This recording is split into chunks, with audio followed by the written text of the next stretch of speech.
अच्छा दोस्तों, आपने देखा है कुत्ते हैं, कुत्ते जो होते हैं पालतू कुत्ते या गली के कुत्ते, उनके अंदर भी आप कभी शर्म और लज्जा देखेंगे, क्योंकि उनके अंदर फीलिंग्स होती है, वो शर्माते हैं कभी कभी हैं। लेकिन एक ये जो अंधभक्त मंडली है, ये जितनी नारंगी जानवर हैं, ये जितने भाई, इन्होंने बेशर्मी की सारी इंतहा पार करी हुई है। और इन सभी मतलब नारंगी झुंड को ले ले ऐसे कंट्रोल करने वाली बीजेपी पार्टी के दिग्गज नेता, जो इनको काम पे लगाते हैं बाइकआउट गैंग को, कि ये चलो इसका बाइकआउट करना है, उसका बाइकआउट करना है। दिन में इतनी बार कभी भगवान श्री राम का नाम नहीं लिया जितनी तथाकथित साधु संतों ने बाइकआउट पठान, हर 10 मिनट में बाइकआउट पठान, बाइकआउट पठान। उन्हीं भगवान ने नाराजगी जता दी, इनके मुंह पे जूता मार दिया, पठान को हिट करवा दिया। अब जो कल तक कह रहे थे पठान तो फ्लॉप है, होगी फ्लॉप होगी, अब सुपर हिट होने के बाद अपनी हरदम नहीं, जैसे वो सुदेश लाहवारे, नहीं पठान तो फ्लॉप हो गई है, तो पठान फ्लॉप हो गई है, ये चाय पानी नाश्ता बिस्कुट पॉपकॉर्न की भी कमाई का पैसा जोड़ रहे हैं पठान, कुछ भी। अच्छा, इनके आकाओं ने इनके मुंह पे मुद्द दिया। अब आप कहेंगे यार रजा भाई कैसी आप बात कर रहे हो, स्मृति ईरानी झूठों की रानी, वो बड़ी वाली महारानी जो भारत में महिलाओं पर हो रहे जुल्म और सितम पर तो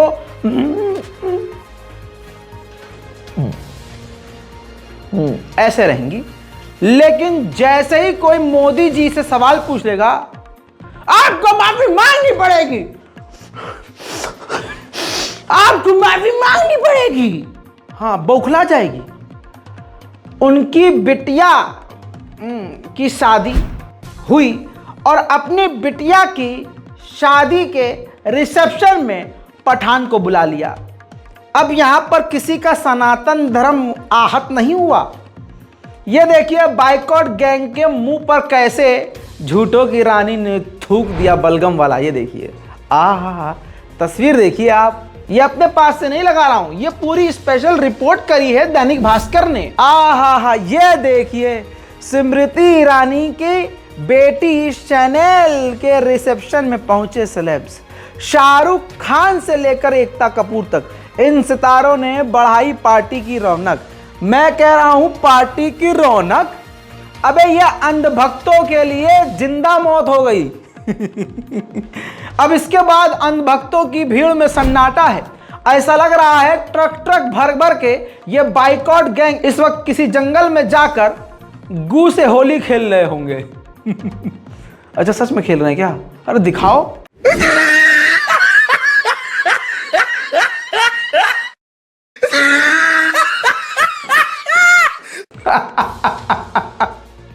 है ना? अब इनकी औकात देखिए।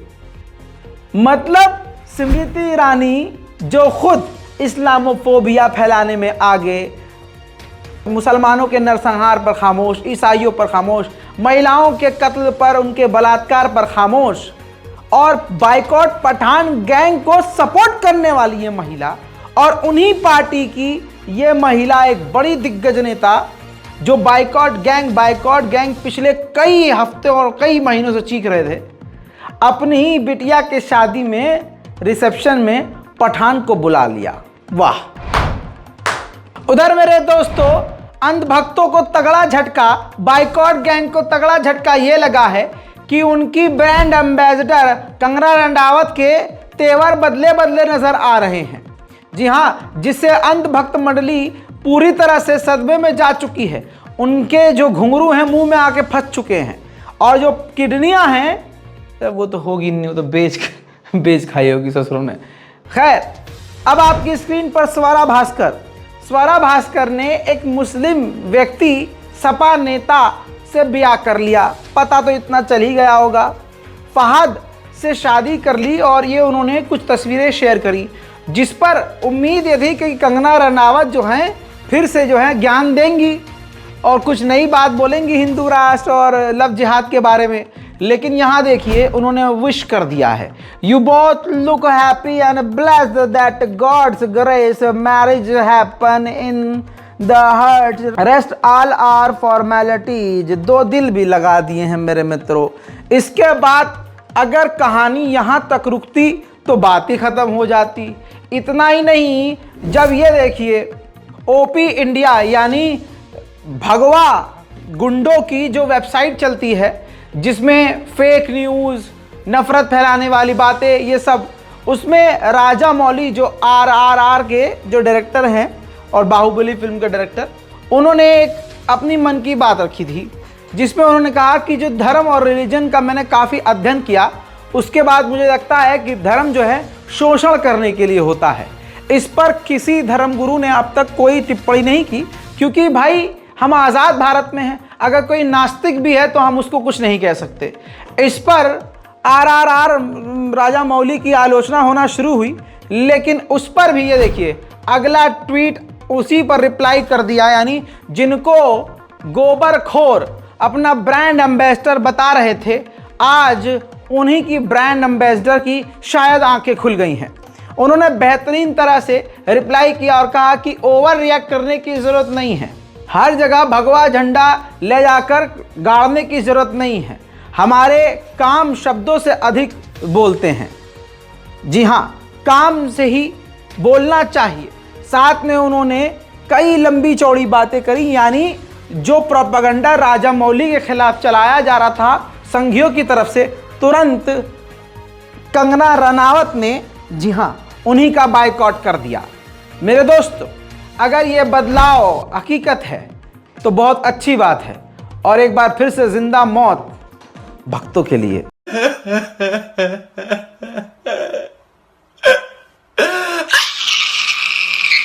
उधर मेरे दोस्तों, मोदी जी के बेस्ट फ्रेंड की दिक्कतें खत्म नहीं हो रही है। पूरी नारंगी गैंग, पूरी भारतीय जनता पार्टी और तमाम बड़े बड़े इनके तथाकथित एंकर जो हैं, सब अपना जोर लगा चुके हैं, लेकिन पूरी तरह से अदानी का भांडा फूटता जा रहा है। ताज़ा जो रिपोर्ट दिखा रहा हूं वो भी किसी फालतू रिपोर्ट को नहीं, आज तक का प्रूफ आपके सामने है। खुलासा एक बड़ा ये हुआ है कि अदानी का जो भाई है वो भी फ्रॉडिया है। ये देखिए, फोर्ब्स के मुताबिक गौतम अडानी के भाई विनोद अदानी ने सिंगापुर में जिनकी कंपनी है, इस कंपनी ने रूस के बैंक से 2000 करोड़ रुपए का कर्ज लिया और बदले में अदानी के शेयरों को गिरवी रखा, लेकिन ये जानकारी बाजार को नहीं दी और अभी तक अदानी की प्रतिक्रिया नहीं आई है। और अदानी के भाई ने अदानी इंडस्ट्रीज में लोगों के जो शेयर हैं उसको गिरवी रख दिया है और एग्रीमेंट किया है रशिया से। ये पूरी आज तक पर डिटेल्ड रिपोर्ट मौजूद है। हिडनबर्ग ने भी इस रिपोर्ट को रिट्वीट किया है, पोस्ट किया है। अब आप इस बात से समझ लीजिए कि एक अकेला कितना बड़ा फ्रॉडिया है। मैं अडानी की बात कर रहा हूँ। वैसे जो आपके दिमाग में पहली तस्वीर आई उसका तो कोई तोड़ ही नहीं है। तू समझा? हाँ। नहीं, तू समझा नहीं। भगवान श्री राम और प्रभु शिव शंभू खुद ही अपने नकली अंध भक्तों को नंगा कर रहे हैं। मेरे दोस्तों, अब भागेश्वर धाम से कई लड़कियां गायब हुई हैं। रिपोर्ट आपके सामने है। महिला की तस्वीर को मैं ब्लर कर रहा हूं, लेकिन दैनिक भास्कर ने पूरी रिपोर्ट कवर की है। भागेश्वर धाम से 28 साल की लड़की लापता हो गई है। लापता युवती का नाम कुमारी नीरज मौर्य है। वह 12 फरवरी से लापता है। पुलिस उसे ढूंढने में लगी है। मेरे दोस्तों, नीरज मौर्य जो लापता लड़की है, 12 फरवरी को पिता ओम प्रकाश के साथ धाम पहुंची थी। उस दिन सुबह करीब 10 बजे के बाद वह कहीं नजर नहीं आई। पिता का कहना है कि वह प्रेत दरबार से गुम है।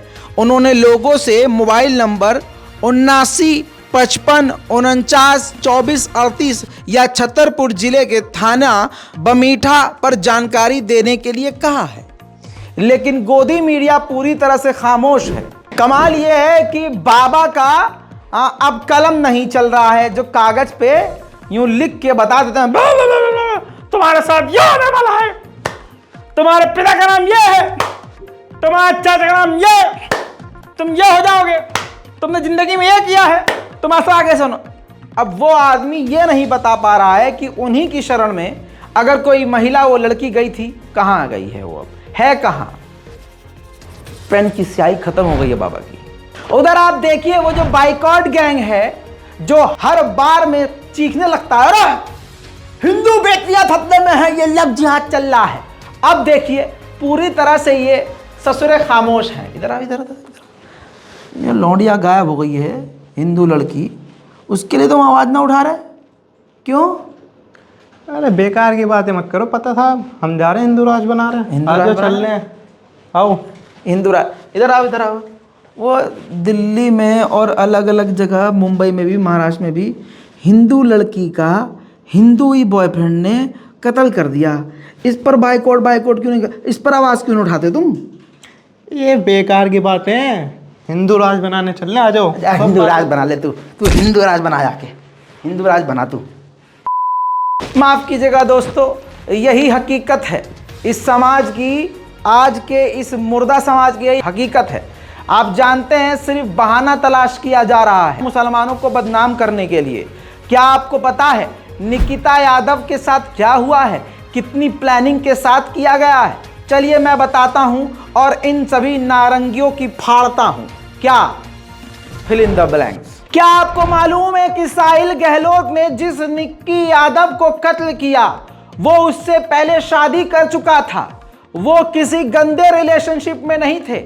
आपको मालूम है जब साहिल की खबर आई कि साहिल ने निक्की यादव को मारा है तो तुरंत भगवा गैंग, जो नकली गैंग है, जो आतंकवादी गैंग है, वो एक्टिव हो गया और साहिल खान बताने लगा। लेकिन चंद ही मिनट में ये पूरी तरह से नंगे हो गए और इनके पिछवाड़े पर जूता पड़ने लगा। तुरंत इन्होंने अपनी इज्जत बचाई और ठीक इसी तरह जिसे अभी मैंने पकड़ा था वैसे ही वो हिंदू राष्ट्र बनाने की रैली की तरफ आगे चल दिए, इन सब मुद्दों को किनारे छोड़कर। कई जगह घूखोर ये कहते हुए नजर आए कि जो हुआ अच्छाई हुआ, ये गलत है, ये गलत है, ये हमारे यहाँ लिव इन रिलेशनशिप का कोई मतलब ही नहीं है भाई साहब। जो इस तरह की भी सोच सोशल मीडिया पर हगते हुए ये बाइकॉट गैंग, भगवा गैंग, ये सब हिंदू संगठन के लोग बोलते हुए नजर आए। लेकिन कमाल की बात यह है कि वो लिव इन में नहीं थे, असल में वो शादी कर चुके थे। तस्वीर आपकी स्क्रीन पर रिपोर्ट के साथ है। दैनिक भास्कर से लेकर आज तक हर जगह खुलासा हो चुका है, क्योंकि बेचारे ये छुपा नहीं पाए। तो ये वही सब अखबार हैं, ये वही सब मीडिया वाले हैं जो बेचारे कल तक साहिल गहलोत को साहिल खान साबित करने की एक वजह तलाश कर रहे थे। आप इसी दैनिक भास्कर की टाइटल देखिए, निक्की की बॉडी छिपाने में साहिल का परिवार शामिल, शव को फ्रिज में रखने में की मदद, निक्की साहिल की 2020 में हो गई थी शादी। आप समझिए ये कौन सा फिर जिहाद है मेरे दोस्तों। इस पूरी रिपोर्ट में खुलासा ये हुआ है कि निक्की यादव शादीशुदा थी, साहिल गहलोत से शादी कर चुकी थी, लेकिन साहिल गहलोत के तन बदन में दूसरी शादी करने की तलब इतनी थी, कमाल है, तलब इतनी थी कि पूरा परिवार साहिल गहलोत का साथ दे रहा था। पूरे परिवार और साथियों ने निक्की यादव की लाश को फ्रिज में डालकर छुपाने में मदद की। दोस्त यार गिरफ्तार हो चुके हैं, साहिल गहलोत और उसका बाप भी गिरफ्तार हो चुका है। लेकिन आप जरा ये समझिए, किसी ने अभी तक इनके धर्म पर उंगली नहीं की, लेकिन साहिल गहलोत की जगह साहिल खान होता तो कुरान की आयतों से लेकर मुसलमानों की नमाज तक, मस्जिद की अजान तक सवाल कर दिया जाता। लेकिन यहाँ बेगैरती, बेहिसी, बेहयाई का ये ऐलान देखिए, ये निशान देखिए कि साहिल गहलोत पर पूरा देश का मीडिया खामोश है। कोई सवाल नहीं खड़े कर रहा कि भाई साहब ये कौन सा जिहाद था। सनातन में तो एक ही शादी है, वहाँ मुसलमानों में 4 होती है, इसीलिए तो हम गरियाते हैं। और मोदी जी कहते हैं कि महिलाएं मुसलमानों की बड़ी परेशान हैं, इनके लिए 3 तलाक का सॉल्यूशन कौन लेके आया? हम लेके आए हैं। अब ऐसे को क्या कहोगे? जो पहले से शादीशुदा था, उसका पूरा परिवार उसकी दूसरी शादी करवाने के लिए बेताब था और शादी करवा भी दी। जिस बेचारी दूसरी लड़की से शादी हुई, सोचिए उसकी जिंदगी कहां गई, क्या होगा उसका। बहरहाल आपको बस यही बताना था कि आज खुलकर वो सारे चेहरे सोशल मीडिया के जरिए सामने आ चुके हैं। आपके इलाके में भी वो चेहरे सामने आ चुके होंगे जो अब खुलकर मुसलमानों के खिलाफ है। सीधा सीधा हमारा अपना है तो कोई बात नहीं, तुम्हारा है तो मारा जाएगा। अब इसी संदर्भ में आपके सामने एक और सबूत, ये जो भगवा ट्रैप चलता है, मैं बता रहा हूं, बहुत प्लानिंग के साथ चलता है। ये जो कानून बनाया गया लव जिहाद का, ये भी सिर्फ और सिर्फ मुसलमानों के खिलाफ बनाया गया। कई जगह आतंकवादी, ये बेरोजगार लौंडों के, सुअरों के झुंड को देखा गया जिन्होंने कपल्स को पकड़ा। कपल्स को पकड़ने के बाद जब इन हिंदुओं ने, तथाकथित हिंदुओं ने जब कपल को पकड़ा, उसमें लड़का जब हिंदू निकला और लड़की जब मुसलमान निकली तो शाबाशी देकर उन गुंडों ने छोड़ दिया। दिमाग को झटका लगा। अब आपको दिखाऊंगा, हिंदुओं ने, तथाकथित जो बेरोजगार हैं, जो इस सुअर के झुंड में शामिल थे, ये गैर कानूनी झुंड कानून को पामाल करते हुए किसी पार्क में घुसा। उस पार्क में घुसने के बाद इन्होंने कई कपल्स को पकड़ा। ऐसे में एक कपल जो इनके हाथ आया, उसमें लड़की हाथ जोड़ती रही कि भैया जी जाने दीजिए, मुंह से खून निकल गया है, नाक की नक्सीर फोड़ दिए हैं आप। तो पता ये चला, जब लड़के से पूछताछ करी तो लड़के ने अपना नाम हिंदू बताया तो खुश हो गए और उनको कहा जाओ जा, आज बच गया तू।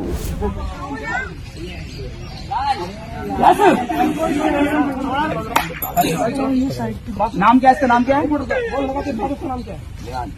और लड़की क्या नाम? वो काम क्या नाम? दोनों लड़के साथ में नहीं तुम्हारे? लड़की दोनों लड़की लड़की दोनों साथ में, दो लड़कियां दो भाई हिंदू है, मुसलमान ये बता दो। मैं हिंदू मुसलमान और वो वो लड़का कहीं किसी और के साथ था भाई।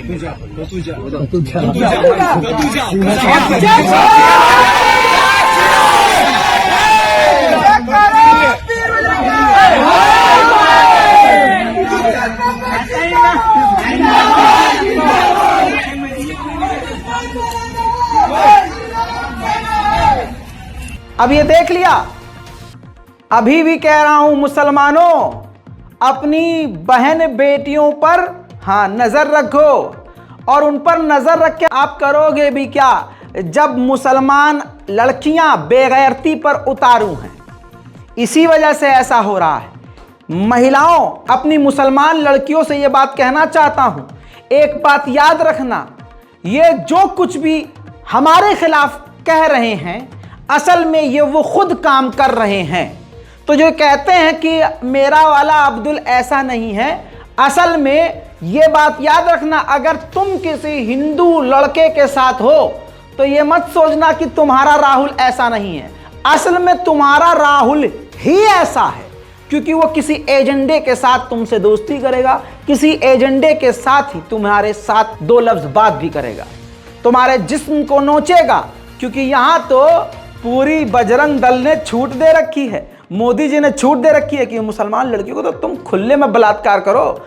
जैसे हमने बिल्किस बानो के बलात्कारियों को छोड़ा, तुम्हें भी छोड़ देंगे। और फिर बलात्कारियों की आरती उतारी जाती है यहां तो आप समझिए, बेरोजगार नाम हासिल करने के लिए कुछ भी कर सकता है। अब फॉर एग्जाम्पल आपके सामने इसको उल्टा कर देते हैं। बरेली में भी ये नफरत पहुंच चुकी है।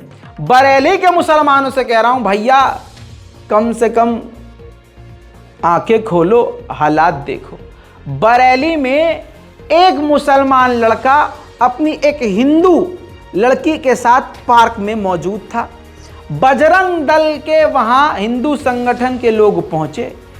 बौखलाहट इतनी ज्यादा कि आप देखेंगे कि नाक की नक्सीर फोड़ दी उस मुसलमान लड़के की, नाम मुसलमान सुनते ही। और एक अंधभक्त जिसके घुंघरू फूटे हैं, शायद कमी है उसके अंदर कुछ, समझ रहे हैं, तो वो एक जुमला बार बार बोल रहा था जो आप अभी सुनेंगे। बाल पकड़कर, कौचिया कर, बौखलाहट में, शक्ल देखी है, शक्ल देखी है। अरे तेरी और तेरी औकात नहीं कि कोई लड़की तुझसे प्यार करे या तुझसे ब्याह करे तो दूसरे की शक्ल से चिढ़ेगा तू। देखिए, मार मार मार मार मार। इधर रोक, लड़की को कहा रोको रोको इसे रोको रोको। भाई गेट को, ओ गार्ड साहब इसे गेट को खोलो, इन्हें साइड में लगा दो। नहीं ऐसे कैसे जाएंगे, छोड़। ये हिंदू है वो मुसलमान है। अरे समर बता रहा है अपना नाम। गेट खोलो, गेट गेट क्यों गार्ड, गेट खोल यार गेट तो खोल लो। भैया भैया आप नहीं आएंगे। पहले आप यहाँ आए, पहले आप यहाँ आए, यहाँ क्या बात करें, ठीक है। हमारे मैडम को बुलाओ। अरे भाई मैं कुछ कह रहा हूँ, इधर आओ। हेलो, अरे इधर आओ, सुनो, अरे आओ तो हाँ जल्दी आओ। सुन लो भाई, भैया आप स्कूट गाड़ी का स्कूट गाड़ी आप भाई मेरी एक और मारो, लेकिन नहीं हूँ आप कभी नहीं आएंगे।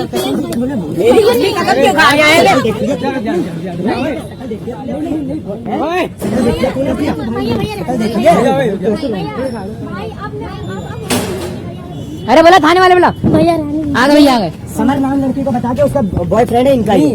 मैं अभी आधार कार्ड में मोहसिन बता रहा, आधार कार्ड में मोहसिन बता रहा है। नाम है मेरा, आधार कार्ड नहीं मांगा, आधार है तो मेरे पास। देखा, ये जो कुछ भी हो रहा है पूरी प्लानिंग के तहत हो रहा है। किसी को लव जिहाद के नाम पर मार डाला जा रहा है, किसी को गौ तस्करी के नाम पर मार डाला जा रहा है, और अभी भी मुसलमान मुर्दा है। ये जो भी पिट रहे हैं लौंडे, और जो भी लड़कियां पिट रही हैं, जिनके साथ ऐसा हो रहा है, इनके साथ इसलिए और हो रहा है क्योंकि खबरों से बेखबर हैं। इनको पता ही नहीं है कि होने वाला क्या है और क्या प्लानिंग चल रही है। इसीलिए कहता हूं, वो 30 सेकंड की कमर होने वाली जो वीडियो तुम देखते हो और तड़कती भड़कती तस्वीरों को और वीडियोस को देखकर तुम दिन बैठ बैठ के अपनी उंगली तोड़ देते हो लाइक करते करते, उससे तुम्हारा एक ढेले का फायदा नहीं है। इसलिए खबरों की जानकारी रखो। अब आपको बता दूं कि किस तरह से सारे संगठन जुड़े हुए हैं। ये देखिए, आतंकी मोनू मानेसर, जिसने पूरे देश में खुलेआम मुसलमानों के कत्लेआम का ठेका लिया, उसके अकाउंट से ही तमाम तस्वीरें वायरल हुई, जिसमें यह देखा गया और सुना गया कि किस प्रकार से खुलेआम हथियारों को लेकर ये दौड़ रहे हैं और आतंक मचा रहे हैं। इसने फेसबुक प्रोफाइल को लॉक कर दिया है, क्योंकि इसी के ही फेसबुक पर सारे लाइव वीडियोस, सारे हथियारों की तस्वीर लॉक करने के बाद भी अगर आप इसका प्रोफाइल देख रहे हैं तो हथियार के साथ इसका प्रोफाइल फोटो अभी भी लगा हुआ है, जब तक हमने ये स्क्रीनशॉट लिया। दोस्तों, ये मोनू मानेसर से जुड़े हुए सारे संगठन हैं, और मोनू मानेसर सिर्फ एक अकेला नहीं है, पूरी एक भीड़ है जो मुसलमानों के खिलाफ हथियारबंद है। जैसा ये अगली उसकी टीम की ये वीडियो देखिए, जो टेबल पर ओपनली एडवांस ऑटोमेटिक हथियार लेकर बैठे हैं। यहाँ पर NIA गायब है, भारत की इंटेलिजेंस गायब है। अब देखिए यहाँ पर जो वो एजेंसियां जो NSA और रासुका लगा देती हैं, सबको सांप सूंघा हुआ है, और उनको सांप सूंघा होगा भी भाई, क्योंकि मुसलमान कुछ बोलने को तैयार नहीं। मैंने आपसे कहा खेल बहुत बड़ा है, और काफी पहले से ये RSS और हिंदू संगठनों की प्लानिंग है, जो अब पूरी हो चुकी है। बस कभी भी इनको हरी झंडी मिलेगी और ये कत्लेआम लाशों के ढेर लगा देंगे। प्रवीण तोगड़िया की महाराष्ट्र की 2013 की वीडियो अब सोशल मीडिया पे तेजी से वायरल हो गई है। विदेशी मीडिया प्लेटफॉर्म पर भी अब ये वायरल हो रही है, जिसमें प्रवीण तोगड़िया वो जो गुंडागर्दी और आतंक का एग्जाम्पल दे रहे हैं कि आसाम में किस तरह से नेले में मुसलमानों का एक बार में ही, एक झटके में ही कत्लेआम कर दिया था और लाशों के ढेर लगा दिए थे। प्राउडली उस नरसंहार को, जेनोसाइड ऑफ मुस्लिम्स को एक्सप्लेन कर रहे हैं और एक्सेप्ट कर रहे हैं ये, और भीड़ हंस रही है। ये 2013 का वीडियो दिखा रहा हूं, मुसलमान तब भी चुप रहा। आज मुसलमान इतने बुरे हालात में आ गया अपनी ही गलतियों की वजह से। अब सुनिए। एक बार पुलिस हट गई आसाम में,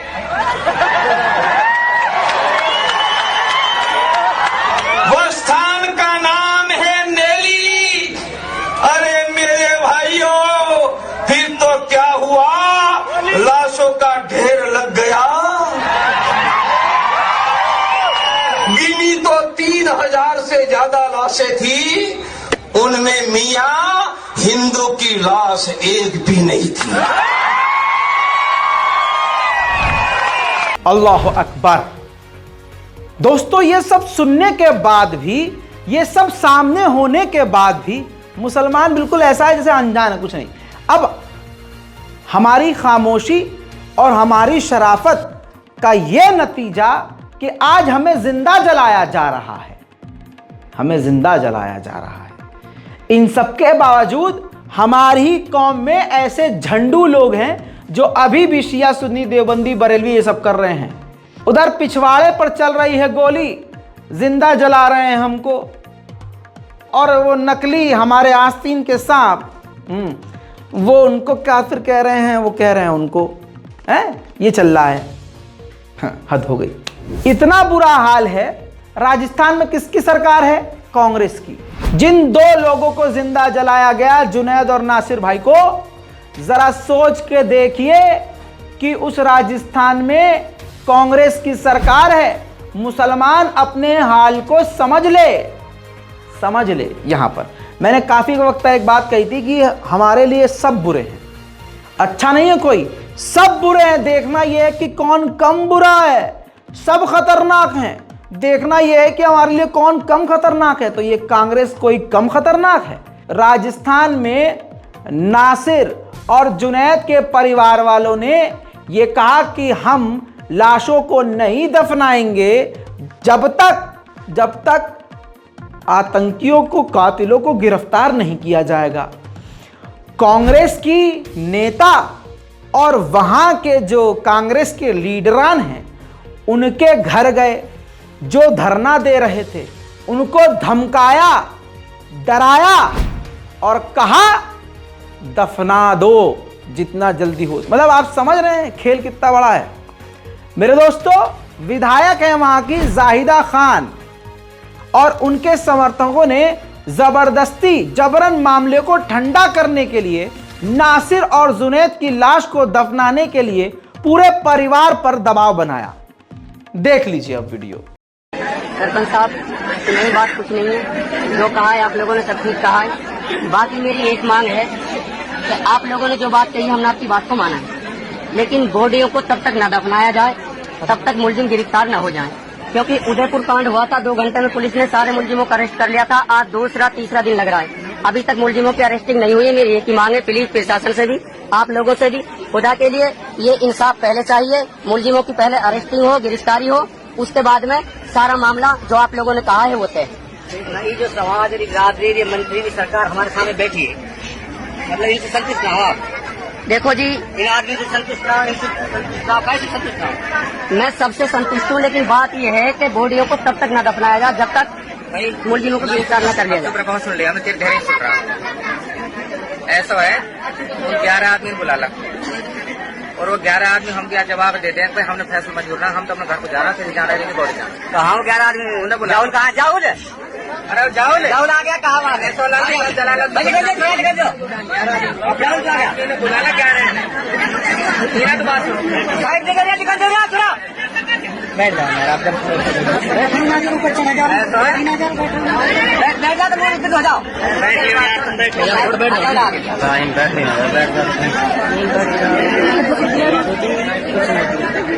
अरे क्या बात कह रहे हो, ये तो कह रहा हूँ मिट्टी ना दे, मिट्टी लग रही है।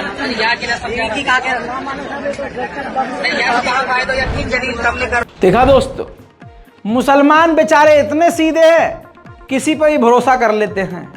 कांग्रेस ने वहीं इनका गला दबा दिया और जैसे तैसे जबरदस्ती नासिर और जुनैद को जब कब्र में लिटा दिया गया तो उनके परिवार वाले उसी की कब्र पर, कब्रिस्तान में ही बैठकर धरना प्रदर्शन करने लगे, जिससे ये बात साबित हुई और दिखी कि ये परिवार कितना लावारिस है, कितना बेबस है। और अपने जुमलों को ठीक करूं तो भारत का मुसलमान कितना लावारिस है। भले ही ये बात हकीकत है कि हमारे लिए सिर्फ अल्लाह ही काफ़ी है, लेकिन आप यहाँ पर कांग्रेस का चेहरा भी समझ लीजिए।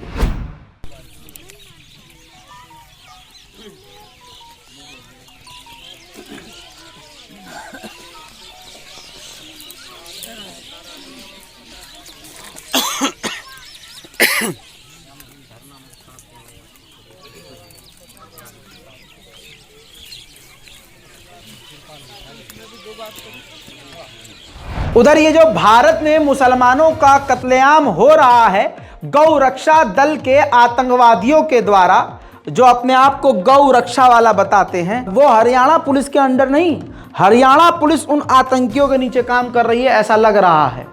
अब एक तस्वीर और आई है सामने, ये देखिए, ये कोई मैं अलग से निकाल के नहीं दिखा रहा हूं, ये उन्होंने ही खुद गौ रक्षा दल वालों ने अपने सोशल मीडिया प्लेटफॉर्म पर पोस्ट की है। आप ये देखिए कि ये जो हथियारबंद गुंडे हैं जिनके हाथों में हथियार हैं, ये गौ रक्षा दल जो अपने आप को हरियाणा के बता रहे हैं, ये किसे ढूंढ रहे हैं, ये जंगल में किसे ढूंढ रहे हैं, और एक पुलिस वाला भी यहाँ मौजूद है। तो यानी पुलिस और ये गुंडों का झुंड मिलकर मुसलमानों का शिकार कर रहा है। देखा दोस्तों, लेकिन आप ये देखिए, मोनू मानेसर अभी तक गिरफ्तार नहीं है। हो ही कैसे सकता है जब भारतीय जनता पार्टी और हमारे इस देश के गृह मंत्री का हाथ उन पर है, गृह मंत्री की तस्वीर है उनके साथ। हमारी और आपकी औकात नहीं कि भारत के गृह मंत्री के साथ एक सेल्फी ले सकें, और मोनू मानेसर की तस्वीरें सोशल मीडिया पर वायरल हैं और बड़े बड़े दिग्गज नेताओं के साथ। तो जाहिर सी बात है, समझ में आ रहा है कि इतनी हिम्मत इनको कहां से मिली है। अब मैं आपको दिखाने वाला हूं कि रात हो गई है, नासिर मारे गए जो दो शहीद नौजवान हैं, नासिर और जुनैद, उनकी कब्र पे उनके परिजन बैठकर प्रदर्शन कर रहे हैं, कोई नहीं सुन रहा। कि हमारी जो मांग है वो मांग पूरी होनी चाहिए सर, क्योंकि हमारे साथ में न्याय नहीं हो रहा। जब तक नहीं हत्या होती है तो सर 1 घंटे में रजिस्टर हो जाते हैं, क्योंकि सर और यहाँ अभी तक मुलजिम सर हमारी मांग है, जो ये मांग ये है, इसलिए हम यहाँ बैठे हैं धरने पे, क्योंकि जो मोनू मानेसर है सर, उसने जो हत्या की है तब तक वो गिरफ्तार नहीं होता, मैं सर यहाँ से नहीं उठूंगा, क्योंकि जो हमारी मांग है वो मांग पूरी होनी चाहिए और उसको अरेस्ट करके फांसी की सजा देनी चाहिए उसको। क्योंकि सीधी तो आ रहे हैं आपके यहाँ, अवैसी साहब आ रहे हैं, उनका दौरा था सर, उनका दौरा पहले से ही था, अब उनको पता चला है तो हो सकता है शायद यहाँ भी आ जाएं अवैसी साहब, लेकिन हम तो खुद ब खुद यहाँ धरने पे बैठे हैं और हम इंसाफ के लिए लड़ते रहेंगे तब तक हमारी मांगे पूरी नहीं होंगी। नाम क्या है? मेरा नाम मोहम्मद जावेद है सर। मेरे अजीजों, तमाम पार्टी चुप हैं और जिस तरह से जोर से बोलना चाहिए, आंखों में आंखें डालकर बोलना चाहिए, कोई नहीं बोल रहा। भाई कांग्रेस भी इतना नहीं बोलेगी, क्योंकि राजस्थान में कांग्रेस का ही खेल था ये, और कांग्रेस ने किस तरह से इस मामले को दबाने की कोशिश की है, शर्म आनी चाहिए कांग्रेसियों को। और बड़ी बड़ी जो बकैतियां मारते हैं भारत जोड़ो, ये 2 लोगों की मौत से साबित हो गया है कि ये सब आपका झूठा नारा है। राहुल गांधी, ज़रा सोचिए, आप इस पर खामोश क्यों हैं? आपके अंदर वो गुस्सा क्यों नहीं जो गुस्सा आना चाहिए था सच में, अगर आप गांधीवादी हैं तो। मेरे दोस्तों, ऐसे मौके पर ओवैसी, हमने ये भी सवाल उठाया था बीच में, 2-3 दिन से लगातार मैं कवर कर रहा था, बोल रहा था कि ओवैसी नहीं बोल रहे, जैसे बोलना चाहिए वैसे नहीं बोल रहे। शायद हमारी आवाज़ वहाँ तक पहुँच गई।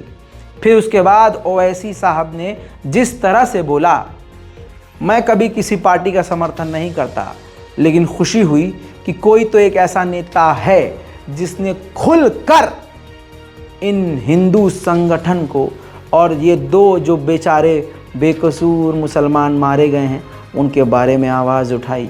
एफआईआर में नाम है यलेश, ये लाइव फेसबुक पे कर रहा था और वारिस के मुंह से खून बह रहा था, और जब वारिस की डेथ हो गई तो उसने फेसबुक से उसको निकाल दिया।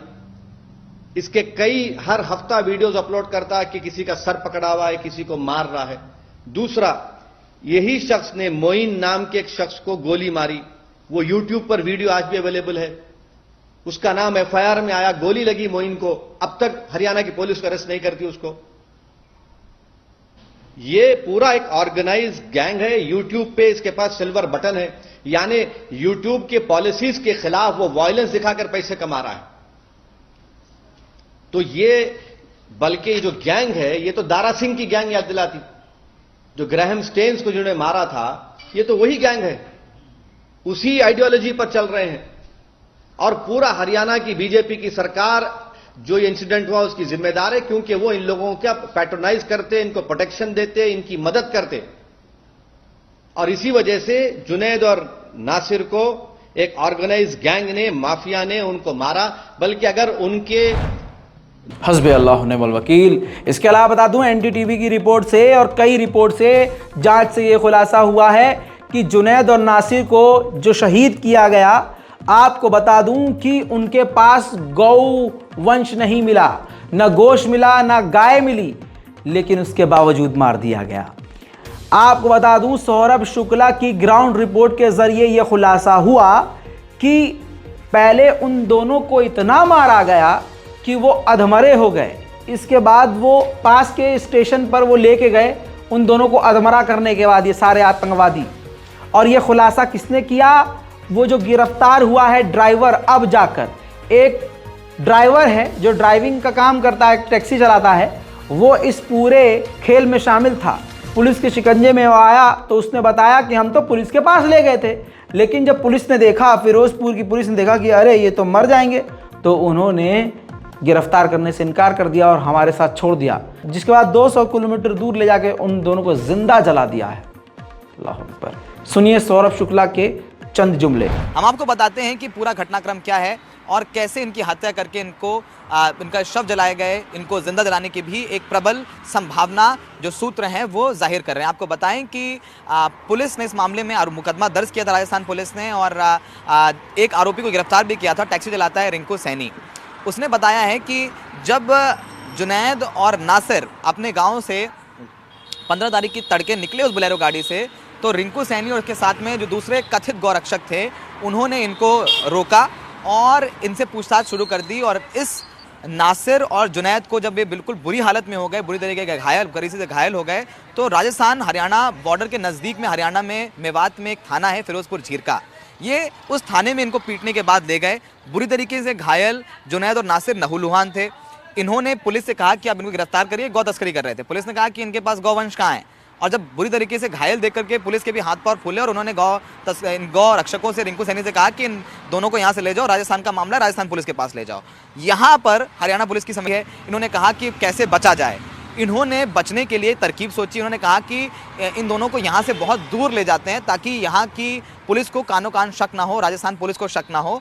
तो इन्होंने उस जगह फिरोजपुर झीरका से लगभग 2, अब लोहारू में सुबह गांव वालों ने हरियाणा पुलिस को इत्तला किया कि यहाँ बोलेरो जली हुई खड़ी हुई है, साथ में ये 2 शव भी अंदर है जो कि पूरी तरीके से जल चुके हैं। इनको ये नहीं। इसके बाद मोनू मानेसर गिरफ्तार क्यों नहीं हो रहा है? क्योंकि गोली मारो सालों को जिस नेता ने नारा दिया था, उन्हीं के नारे पे तो वो अमल कर रहा है। एक और तस्वीर आपको दिखा देता हूं, स्क्रीनशॉट लगा रहा हूं। मोनू मानेसर, उस आतंकवादी ने, ये देखिए ट्वीट किया हुआ है खुद अपने अकाउंट से, देश के गद्दारों को गोली मारो सालों को।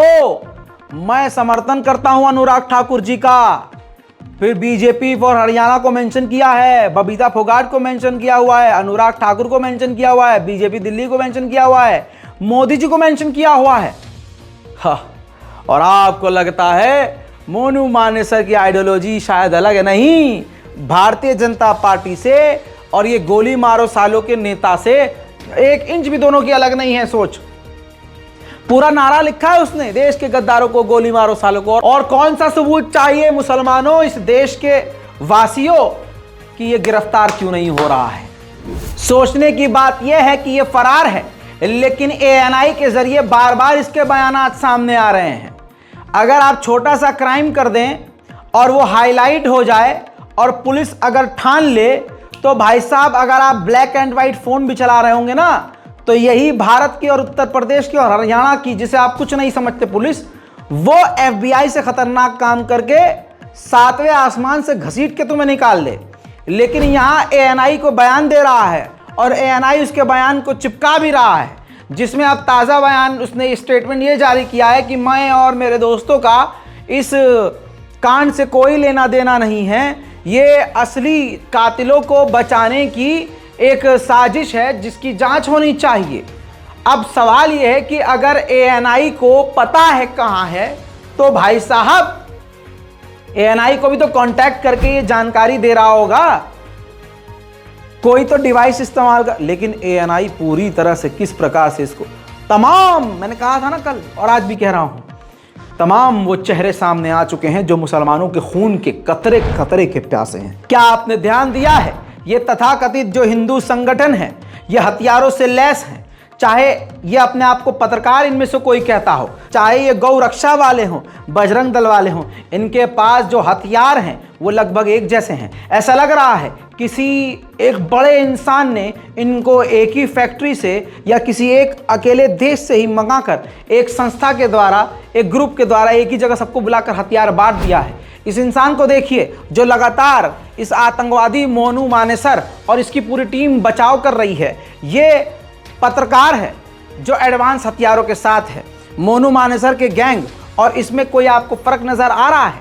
सुरेश चक्रवाणे जो गोबर दर्शन का संपादक है, इसकी तस्वीरें देखिए जिसमें आपको तमाम इसके हिंदू साथी जो हिंदू राज बनाने की बात करने के लिए आज चीख रहे हैं और मुसलमानों का कत्ल कर रहे हैं, ये सारी तस्वीर चीख चीख कर बता रही है कि मुसलमानों का भारत में कितना बुरा हाल हो चुका है।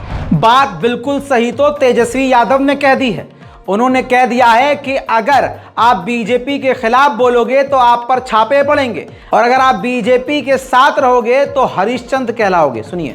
और हम आप सब लोगों को धन्यवाद देते हैं, सलाम करते हैं कि आप लोग सब लोग जागरूक होकर के इस जो देश का माहौल है, जो परिस्थिति है, जहां भाजपा के खिलाफ बोलोगे तो छापे मारे जाएंगे या तो आपका कैरेक्टर जो है असोसिएट किया जाएगा, छवि को बिगाड़ा जाएगा, जेल भेजा जाएगा और अगर आप भाजपा के साथ रहिएगा तो आप हरिश्चंद्र कहलाओगे।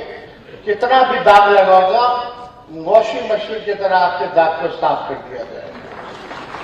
वहां आप सब लोग देश को लोकतंत्र को बचाने के लिए। दोस्तों हालात ऐसे बन चुके हैं जो मुसलमानों के खिलाफ जहर उगलता था अचानक से उसको बॉडीगार्ड्स दे दिए गए। भारतीय जनता पार्टी ने उसको हीरो बना दिया। जो मुसलमानों की महिलाओं का बलात्कार करे वहां पर आरती उनकी उतारी जाती है। अल्लाह ऐसे धर्म से बचाए भाई साहब। अच्छा हुआ कि हम इस्लाम में पैदा हुए। ऐसे धर्म को कौन ज्वाइन करेगा? जरा सोच के देखिए, अपने धर्म का ही अपमान वो तो खुद कर रहे हैं। इसीलिए तो बोलता हूं भगवान श्री राम प्रकट हुए तो सबसे पहले अपने हाथों से इन्हीं का वध करेंगे जो उनके नाम पर, उनके पवित्र नाम पर, उनके पवित्र धर्म पर गंद मचा रहे हैं। सोच के देख रहे हैं शिवरात्रि चल रही है और भगवान शिव के नाम पर पूरे देश में कौन कौन ये जो तथाकथित संगठन है कितने गंद मचा रहे हैं। इस इंसान को आप भूले नहीं होंगे जिसने शाहीन बाग की महिलाओं और प्रदर्शनकारियों पर गोली चलाई थी, हमला करने पहुंचा था। ठीक है दोस्तों, अब जरा इसका भौकाल देखिए। इसके पास प्राइवेट सिक्योरिटी है, नेता जैसा दिखता है, कुर्ता पजामा पहन के घूम रहा है। यह है कपिल गुज्जर। ये वही बंदा है दोस्तों, सोचे ब्लैक कमांडो, हथियार लोडेड हाथ में उनके साथ इसका रौला चल रहा है। मेरे दोस्तों अब दो तस्वीर आपके सामने है। एक तरफ शाहरुख है, शाहरुख पठान, एक तरफ कपिल गुज्जर। कपिल गुज्जर वो जो मुसलमानों पर सीधा गोली चलाने पहुंच जाता है और खुलेआम मारने पहुंच जाता है और प्राउडली एक्सेप्ट करता है मैं मारने आया था। दोस्तों वो आजाद घूम रहा है, लेकिन अपने घर वालों को, अपने इलाके को बचाने के लिए अगर शाहरुख ने बंदूक तान दी तो अभी तक शाहरुख जेल में है। शाहरुख आतंकवादी है, शाहरुख देश का गद्दार है, शाहरुख इस दुनिया का सबसे खतरनाक इंसान है। शाहरुख इस देश को मुस्लिम राष्ट्र बनाना चाहता था। शाहरुख अलान और शाहरुख फलान यही चलता है इनका। तो दोनों के अंदर जो चीज़ें आपको दिखी हैं और दोनों की चीज़ें देखने के बाद जो समाज का दोगलापन आपको नज़र आ रहा है, यही नफरत कहलाती है। हिडनबर्ग पर एनआईए खामोश। मोदी जी के दोस्तों पर एनआईए खामोश। एनआईए भी किस तरह से सिर्फ और सिर्फ मुसलमानों के खिलाफ काम कर रही है, ये आप देखिए दवायर की रिपोर्ट का खुलासा। बड़ी खबर यह है दोस्तों, ये जो वकील हैं, ये वो वकील हैं, मुस्लिम वकील जिनका नाम अंसार इंदौरी है। इनके ऊपर एनआईए ने रेड किया है। जो ह्यूमन राइट लॉयर हैं, जो पीएफआई को हाई कोर्ट में रिप्रेजेंट कर रहे थे, इनकी किताबें सीज कर ली गई हैं और लगातार इनकी इंक्वायरी चल रही है। मेरे दोस्तों खुल्लम खुल्ला ऐलान जंग मुसलमानों के खिलाफ है, लेकिन ना ये बात मुसलमान समझ रहे हैं, ना हमारे सच्चे जो माँ की पेट से हिंदू हैं वो ना समझ रहे हैं, ना दलित भाई हमारे समझ ही नहीं रहे। देश का बेड़ा गर्क हो रहा है लेकिन हम खामोश हैं, हमें कुछ नहीं करना। हमें दिख तो रहा है लेकिन हमें बोलना नहीं है, हमें सुनाई तो दे रहा है लेकिन हमने सुनना नहीं है। सामने सब कुछ हो रहा है लेकिन हमें देखना नहीं है। मुसलमान अगर कुछ बोल दे तो ऐसा लगता है इन नारंगियों की पूंछ पर किसी हाथी ने पैर रख दिया, फड़फड़ाने लगते हैं। और ये खुद अंधभक्तों की औकात देखिए, जो ये फर्जी अकाउंट वाले हैं इनकी औकात देखिए। आपकी स्क्रीन पर ये जो 2 गिरफ्तार गुंडे हैं इनका अपराध बताता हूं। नोएडा में आदर्श गुप्ता और सनी ने मिलकर एक लड़की का इंस्टाग्राम पर फेक अकाउंट बनाया, उसकी अकाउंट की ओरिजिनल तस्वीरें लेकर अपने दूसरे फेक अकाउंट जो बनाया था उन्होंने उस पर पोस्ट करी और उस पर कॉल कर लिख दिया। इतना ही नहीं, और उसका नंबर, उस लड़की का नंबर पॉर्न वेबसाइट पर डाल दिया। अब मैं लड़की का तो नाम नहीं बताऊंगा, लेकिन आदर्श गुप्ता और सोनू का आप ये संस्कार देखिए, कितने बेहतरीन संस्कार हैं कि इन्होंने एक लड़की का फेक अकाउंट बनाया जिसको ये जानते थे और उसका नंबर पॉर्न वेबसाइट पर डाल दिया। जाहिर सी बात है इनके पास नंबर होगा तो बातचीत तो होती होगी। जाहिर सी बात है इनसे अगर बात हो भी रही होगी तो कोई तो इनकी डिमांड होगी लड़की से, जो लड़की ने नहीं मानी होगी, जिसके बाद ये हुआ। खैर, पुलिस ने गिरफ्तार कर लिया है। यह है अंधभक्तों की औकात, यही अंधभक्त करते हैं ऑनलाइन बैठकर। उधर बेटी बचाओ बेटी पढ़ाओ का नारा देने वाले असल में झूठे और मक्कार साबित हो रहे हैं। उत्तर प्रदेश में डबल इंजन की सरकार वाले डबल फेस साबित हो रहे हैं। स्क्रीन पर देखिए, लड़की खून के आंसू रो रही है। उत्तर प्रदेश का मामला है। उत्तर प्रदेश में एक लड़की को रेप की धमकी मिल रही है। नंबर और स्क्रीनशॉट आपके सामने है। आरोपी बोलता है कि जा जो कर ले करना है। अपराधी कुलभूषण मिश्रा है और विनय भूषण मिश्रा है, जिनकी गिरफ्तारी नहीं हो रही है। साक्षी ने खुद वीडियो पोस्ट किया और जो बेचारी लड़की जिसको रेप करने की धमकी दी जा रही है, दोनों स्क्रीनशॉट आपकी स्क्रीन पर लगा दिए हैं, उनका नंबर भी और मैसेज भी। मैं आपको पढ़ के नहीं बता सकता, लेकिन फिर भी अगर आप इस वीडियो को रोककर जरा सा जूम करके देखें तो जान से मारने की धमकी, बलात्कार करने की धमकी, उसको अपशब्द बोले हैं, उसकी जात को उल्टा सीधा बोला है, मुंह पर तेजाब फेंकने को बोला है। और उधर जो है बाबा कहते हैं कि अपराधी हमारे प्रदेश में डर के रहता है। अब लड़की का बयान सुनिए। माननीय मुख्यमंत्री योगी आदित्यनाथ जी, उत्तर प्रदेश पुलिस प्रशासन commissionerate Prayagraj, Pratapgarh SSP sir, Satpal sir, क्या एक लड़की को न्याय मिलेगा ही नहीं? 558/2022 थाना कोतवाली में मुकदमा दर्ज हुए आज 1 साल हो गए। जिला न्यायालय से लेकर के माननीय उच्चतम न्यायालय तक उनकी जमानत खारिज हो चुकी है, फिर भी उनकी गिरफ्तारी नहीं हुई। 82 की कार्यवाही 23 अगस्त 2022 को ही की जा चुकी है। इसके बावजूद न तो न्यायालय के ऑर्डर का पालन किया जा रहा है, न कुछ। पूरी तरह से अपराधियों को संरक्षण दिया जा रहा है। विनय भूषण मिश्रा, कुलभूषण मिश्रा प्रयागराज सोराव थाना के रहने वाले हैं। इनकी गिरफ्तारी आज तक सुनिश्चित नहीं की गई और मजिस्ट्रेट सर को जवाब में बार बार ये दिया जाता है कि हमको अपराधी मिल नहीं रहे हैं। अपराधी मेरा घेराव आए दिन करते हैं, रास्ते रोकते हैं, गाली देते हैं, धमकी देते हैं, अश्लील मैसेजेस भेजते हैं, तेजाब से जिंदा जलाने की धमकी देते हैं, लेकिन आपको अपराधी नहीं मिल रहे हैं। अरे सर, क्यों बचाया जाता है? क्या मुझे भी कानपुर वाले की तरह, मामले की तरह मुझे भी जिंदा जला दिया जाएगा, मेरे परिवार को? तब आप गिरफ्तार करेंगे विनय भूषण, कुलभूषण मिश्रा को। एक अपराधी प्रेम प्रकाश यादव जेल से छूटा है। मुझे इतना प्रताड़ित कर रखा है सोशल मीडिया पे, चारों तरफ से बदनाम करता रहता है आए दिन। मैं एक छात्रा हूँ, मुझे जीने का कोई अधिकार नहीं है। मैं कब तक शांत रहूंगी? कभी मेरी फोटो डाल देता है, कभी मेरे बारे में अश्लील बातें लिख देता है। आए दिन मुझे मानसिक शारीरिक रूप से हर तरीके से प्रताड़ित किया जा रहा है। मैं 376 की पीड़िता हूँ। मैं रो रो करके 20 बार माननीय मुख्यमंत्री जी से गुहार लगाई, पुलिस प्रशासन से गुहार लगाई, एडीजी सर से मिली, सतपाल एसपी सर से मिली, कोतवाल सर से मिली, विवेचक सर से मिली, सीओ सर से मिली। एक बार नहीं मिली हूँ मैं 20 बार क्या हजारों बार मिल चुकी हूँ, लेकिन हमेशा जवाब में वही कि अपराधी मिल नहीं रहे। अपराधी आपको नहीं मिलते हैं, पीड़िता को छेड़ते हैं रास्ते में, लेकिन पुलिस को अपराधी नहीं मिल रहे हैं। अगर इस तरीके से होता रहा तो कोई बेटी बहन बेटी सुरक्षित नहीं रहेगी। और कभी भी मेरे परिवार के साथ कोई भी दुर्घटना होगी इन अपराधियों के द्वारा। तो भैया समझ में आई बात, ये है बेटी बचाओ बेटी पढ़ाओ। लेकिन इन सबके बावजूद जो हवा में नफरत फैलाई गई है, जो पूरे देश का हाल इस मोदी सरकार ने कर दिया है, इन नारंगियों ने संतरियों ने कर दिया है, इन सबके बाद ये वीडियो देखिए, बोलूंगा नहीं, पहले देखिए और दिल से समझिए। थोड़ी सी लंबी स्टोरी हो रही है, सुन लीजिए। लेकिन हुआ क्या कि वहाँ पे दोस्तों एक बंदे ने मेरी बहुत मदद की, मुझे उठाया वहाँ से, क्योंकि इतना ज़्यादा पेन हो रहा था कि मैं लगभग बेहोश हो चुका था। तो अब ऐसी जगह नहीं थी कि बहुत ज़्यादा भीड़ भाड़ वाली जगह थी, लेकिन कोई बंदा काम पे जा रहा था और he was kind of labour या कोई ऐसा बहुत छोटा बहुत मजदूर टाइप का इंसान था, मतलब उनके लुक से लग रहा था। तो आप जज मत करिएगा, लेकिन मैं आपको एक उदाहरण की तरह समझा रहा हूँ जो आपको इजीली समझ में आ जाए। और उस बंदे ने बोला कि भैया मैं आज काम पे नहीं जाऊँगा, मैं आपकी मदद करूँगा, भले मेरा काम धाम चले ना चले कोई बात नहीं, आज मैं कहीं नहीं जाऊँगा, आपकी मदद करूँगा। और उस बंदे ने मेरी बाइक पे फिर से मुझे बैठाया और मुझे हॉस्पिटल ले गया, मेरा पूरा ट्रीटमेंट कराया। और मेरा हाल ये था कि मैं उसको थैंक यू तक नहीं बोल पा रहा था। बड़ी मुश्किल से मैंने उसका नंबर लेना चाहा तो उसने कहा नहीं, वो रास्ते भर मुझे अवॉइड करता रहा। ध्यान से सुनिएगा, बहुत मुझे बड़ा शॉकिंग लगी ये चीज़। और मैं मतलब कैसे बयान करूँ, मैं काफ़ी दिन तक सोचता रहा और मैं बहुत सी चीज़ें मेरे दिमाग में आई। उस बंदे ने मुझे ट्रीटमेंट करा के हॉस्पिटल में मेरे घर तक छोड़ा और मैंने हाथ जोड़ के उसका थैंक यू बोला बड़ी मुश्किल से। और उस बंदे ने मुझे अपना नाम तक नहीं बताया। और मतलब वो बहुत ही छोटे, मतलब मुझे लगता है कि सब्जी के ठेले लगाता होगा या फिर कोई बहुत छोटा काम करने वाला बंदा था। और बड़े बड़े कार वाले और कोई बंदा नहीं रुका, बाइक वाला कोई नहीं रुका, लेकिन उस बंदे ने हेल्प की। कहते हैं ना गरीब आदमी का दिल बड़ा होता है। और उसने मुझे घर तक छोड़ा, गेट तक छोड़ा। उसके मैंने बोला कि भैया आओ ऊपर आओ, चाय तो पी लो, कुछ करो। उसने हाथ जोड़ लिया। मैंने कहा अच्छा अपना नाम तो बता दो, फ़ोन नंबर तो दे दो। तो उसने एक बात कही और मोबाइल नंबर तो आई थिंक उसने नहीं दिया, क्योंकि मुझे याद नहीं है।